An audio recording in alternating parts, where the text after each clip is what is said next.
বলে বাগদাদে একবার বৃষ্টি হইতেছিল না, বৃষ্টি নাই নাই নাই নাই। তো সুন্নত অনুযায়ী বাগদাদের ওলামা আল্লাহওয়ালা মানুষ সব বাগদাদের জামে মসজিদে জমা হয়েছে। ফজরের পরে ফজর পড়ছে, এশা পর্যন্ত দোয়া করছে, কিন্তু বৃষ্টির কোনো চিহ্ন হয় নাই। এশারের পরে চলে গেছে। তো মালিক ইবনে দিনার রহমতুল্লাহ আলাইহি বলেন, আমি বসা ছিলাম মসজিদে, তো দেখলাম এক জীর্ণ শীর্ণ গোলাম, জীর্ণ শীর্ণ গোলাম কৃতদাস ঢুকলো। কেননা কৃতদাস দেখলে বোঝা যায়, আপনারা দেখেন তো না, এই জন্য বুঝবেন না। আফ্রিকায় আছে এখনো, নাইজেরিয়ায় ওদের পোশাকই ভিন্ন, ওদেরকে দেখলেই চেনা যায় যারা কৃতদাস। আমিও চিনতাম না, প্রথমবার যখন গেছি তো জিজ্ঞেস করছি এদের পোশাক এরকম কেন, তো বলছে এরা অমুকের কৃতদাস। সবাই আবার ভিন্ন ভিন্ন আছে। যেমন আমাদের রাগ হয়ে যাবেন বলমু না, রাগ হয়ে যাবে।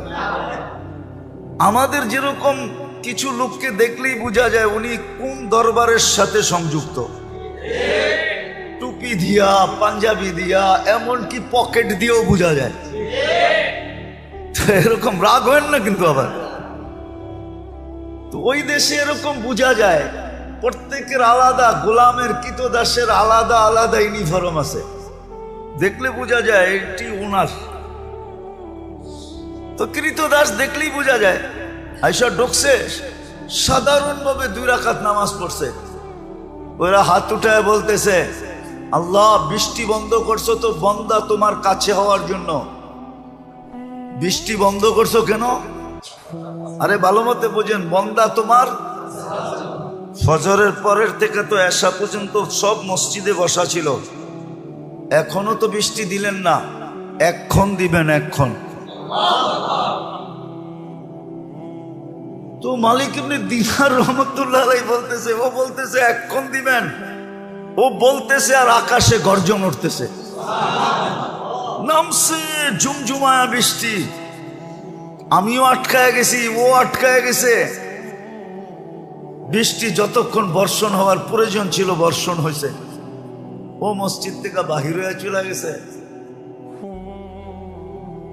বাহির হয়ে চলে গেছে। আমি দূরত্ব নিয়ে একটু পিছে পিছে গেছি, যায় কোথায়, যা দেখলাম এক বাড়িতে ঢুকছে। আর ওই বাড়ি ছিল, মালিক ছিল, উনি কৃতদাসের ব্যবসা করতেন, কিনা কিনা আনতেন আর বেশি দামে বিক্রি করতেন। ব্যবসা ছিল এক জমানা এটা। তো যা ঢুকার পরে দেখলাম এক কোনায় জীর্ণ শীর্ণ বসে আছে। তো মালিককে ডাকলাম যে এই গোলাম বেচবা?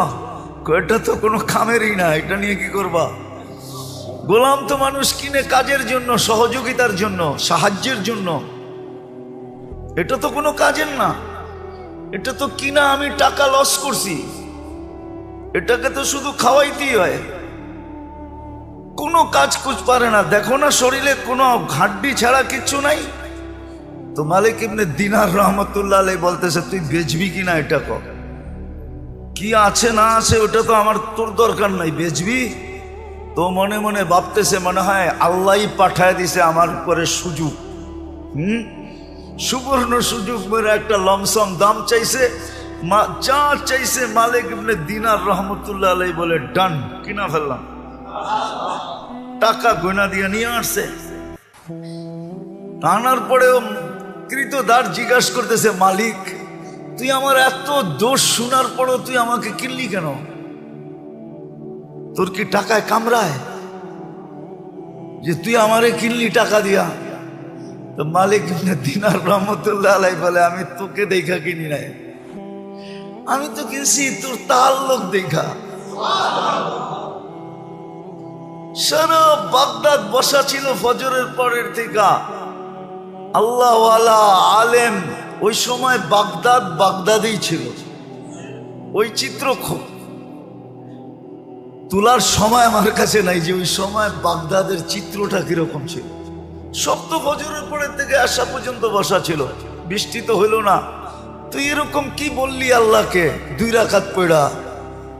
ঝুমঝুমায় বৃষ্টি আসলো আর তুই বললি এক্ষণ দেন।